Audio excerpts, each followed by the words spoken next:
அப்புறம் வந்து எப்படியாவது வந்து பொன்னியை வந்து வீட்டை விட்டு அனுப்பணும், அவள் தங்கியிருக்க ரூமில் வந்து அவளை நிம்மதியாக தங்க விடக்கூடாது அப்படின்னு சொல்லிட்டு முடிவு பண்ணி என்ன பண்ணுறாரு, நிறைய பொருளெல்லாம் எடுத்துகிட்டு வந்து அங்கே போட்டுறாரு. அதனால் வந்து என்ன பண்ணுறதுன்னு தெரியாமல் பொன்னி தவிக்கிறாங்க. அடுத்து பொன்னி வேறு வழி இல்லாமல் மெத்த மேலே போய் தூங்கலாம் மாடியில் அப்படின்னு சொல்லிட்டு போகிறாங்க. கரெக்டாக வந்து நம்ம என்ன பண்ணுறாரு, சக்தி வந்து கூடவே வந்து அப்படியே பக்கத்தில் மேட் போட்டு படுக்கிறாரு. அதை பார்த்துட்டு நீங்கள் எந்த போகிறீங்களா இல்லையான்னு சொல்லிட்டு திட்டுறாங்க. நான் போக மாட்டேன், நீங்கள் கஷ்டப்பட போது நான் மட்டும் வந்து ரூமில் படுக்க முடியுமா, நான் இங்கேயே படுத்துக்கிறேன்றாரு. அதெல்லாம் வந்து நான் படுக்கக்கூடாதுன்னு இப்படி பண்ணுறீங்கன்னு சொல்லிட்டு எழுந்து உட்காந்துக்கிறாங்க. வேறு வழி இல்லாமல் சக்தி அங்கேருந்து போகிறாரு. ரூமில் போயிட்டு என்ன பண்ணுறாரு, வெறும் தரையில் படுக்கிறாரு. பொன்னி வந்து சாப்பிட்ற வரைக்கும் அவரும் சாப்பிடல அப்படின்ற மாதிரி முடிவு பண்ணுறாரு. பொன்னி எவ்வளோ கஷ்டப்படுறாளோ அதே மாதிரி நானும் கஷ்டப்படுறேன் அப்படின்னு சொல்லிட்டு அந்த வீட்டிலேருந்து பொன்னி மாதிரியே வந்து அவரும் கஷ்டப்பட்டுருக்காரு. இதெல்லாம் பார்க்குற வந்து சந்திரசேகரால் தாங்கிக்கவே முடியல. பிள்ளையும் இவ்வளோ கஷ்டப்படுறான், மருமகளும் இவ்வளோ கஷ்டப்படுறான்னு மனசு வருத்தப்படுறாரு. இதை பார்த்துட்டு ஜெயாவும் வந்து என்ன பண்ணுறாங்க, சாப்பிடாம வந்து டென்ஷன் ஆகுறாங்க. ஜெயாவுக்கு உடம்பு சரியில்லாமல் ஆகுது. உடனே டாக்டர் வந்து ஜெயாவுக்கு ரொம்ப உடம்பு சரியில்லை அப்படின்ற மாதிரி சொல்கிறாரு. அதை கேட்டு வந்து பாவம் ஜெயா, ப்ளீஸ்டா நீ சாப்பிட்டா தான் ஜெயா சாப்பிடுவா அப்படின்னு சொல்லிட்டு ரொம்ப பண்ணுறதால, ஆனால் வந்து அதையும் கேட்காம என்ன பண்ணுறாரு, நம்ம வந்து சக்தி வந்து நான் சாப்பிட முடியாது அப்படின்ற மாதிரி மறுத்துடுறாரு. அப்போது என்னோட அந்த பொண்ணி தான் அவனுக்கு முக்கியமாயிட்டாளா, அப்போது நான் பெத்த தாய் அவனுக்கு முக்கியம் இல்லைல்ல, நான் எப்படியாவது போகிறேன் அப்படின்னு சொல்லிட்டு ஜெயா அழுகுறாங்க. சந்திரசேகர் வேறு வழி இல்லாமல் பொண்ணிக்கிட்டு போயிட்டு, நீ சாப்பிட்டியாதாம்மா சக்தி சாப்பிடுவான், அப்போ தாம்மா ஜெயாவுக்கு பிரச்சனை தீரும், ஜெயாவுக்கு ஏதோ ஒன்று ஆயிடுச்சுனால தாங்க முடியாது அப்படின்னு சொல்கிறாரு. வயசானவங்களை வந்து இப்படி கஷ்டப்படுத்துறீங்களேம்மா அப்படின்றாரு. அதை கேட்டு வந்து பொண்ணு செமையாக டென்ஷன் ஆகிறாங்க. போய் சக்தி கிட்ட பேசுகிறாங்க.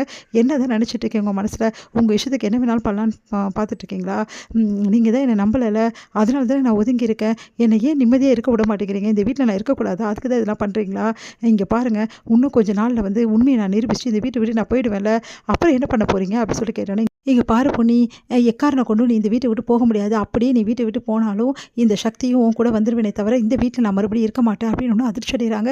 நீங்கள் என்ன சொல்கிறீங்க, இவ்வளோ வந்து எனக்கு சப்போர்ட் பண்ணி பேசுகிறீங்க, அன்னைக்கு ஒரு வார்த்தை நான் வந்து பொன்னியை நம்புறேன்னு சொல்லியிருந்தேன்னா இன்றைக்கி நீங்கள் என்ன சொன்னாலும் நான் கேட்டிருப்பேன், ஆனால் நீங்கள் இப்போ வாய் வார்த்தையை எதை சொன்னால் நான் நம்பவே மாட்டேன் அப்படின்றாங்க. ஏன் பொண்ணு என்னை புரிஞ்சிக்கவே மாட்டியா, நான் சொல்கிறது உனக்கு கேட்கவே கேட்காதா, பரவாயில்ல இருக்கட்டும், நீ என்னை புரிஞ்சிக்காமல் கூட இருக்கட்டும், ஆனால் ஒரு நிமிஷம் நான் சொல்கிறத கேளு, நீ என்ன பண்ணாலும் சரி, நீ வந்து என்ன சொன்னாலும் சரி, நான் கண்டிப்பாக வந்து நீ சாப்பிட்ற வரைக்கும் நான் சாப்பிட மாட்டேன், நீ தண்ணி குடிக்கிற வரைக்கும் நான் குடிக்க மாட்டேன், நீ என்ன வந்து அனுபவிக்கிறியோ கஷ்டத்தை அவ்வளோத்தையும் நான் அனுபவிப்பேன், ஏன்னா நான் உன் புருஷன் அப்படின்றாரு. அதை கேட்டு அப்படியே பொண்ணு ஒன்றும் புரியாமல் அப்படியே பார்க்குறாங்க சக்தியே. இங்கே பாரு பொண்ணு, இவ்வளோ நாள் வந்து சக்தியை நீ இப்படி வேணாலும் பார்த்துருக்கலாம், ஏன் உன்னை நான் கண்டுக்காமல் கூட விட்டுருக்கலாம், உனக்கு நிறைய பிரச்சனைங்க வந்து இந்த வீட்டை விட்டு தள்ளி கூட இருந்த, அப்போ கூட நான் வந்து அந்த உணர்வை நான் உனக்கு கொடுக்கல, ஆனால் இப்போ சொல்கிறேன், இந்த நிமிஷம் சொல்கிறேன், நான் உன் புருஷன் பண்ணி உனக்கும் எனக்கும் சரிசமமாக இருக்க எல்லா உரிமையும், அதனால் இப்போ சொல்கிறேன், நீ என்ன கஷ்டத்தை அனுபவிச்சாலும் சரி அதை நானும் அனுபவிப்பேன், நானும் இப்படி தான் இருப்பேன், நீ என்ன பண்ணாலும் எனக்கு பற்றி கவலை கிடையாது, நீ சாப்பிடாமல் இருக்கியா நானும் சாப்பிடாமல் இருப்பேன், நீ தூங்காமல் இருக்கியா நானும் தூங்காமல் இருப்பேன், நீ என்ன பண்ணுறியோ அதை நான் பண்ணி தான் தீர்வேன் பண்ணி, இது யார் இருந்தாலும் சரி, எங்கள் அம்மா எங்கள் அப்பா யார் சொன்னாலும் நான் கேட்க மாட்டேன் அப்படி சொல்லிட்டு போயிடுறாரு. என்ன பண்ணுறதுன்னு தெரியாமல் பொண்ணு தவிக்கிறாங்க. உடனே வந்து வேறு வழியே கிடையாது, நம்ம சாப்பிட்டாதான் சக்தி சாப்பிடுவார், அதனால் வேறு வழி இல்லை அப்படின்னு சொல்லிட்டு பொண்ணு வந்து வெளியே கிளம்பி போகிறாங்க. எல்லாருமே எங்கே போனா பொண்ணு அப்படி சொல்லிட்டு பார்த்துட்ருக்காங்க. கரெக்டாக பொண்ணு வரும்போது வெளியே வந்து டிஃபன் வாங்கிட்டு வராங்க.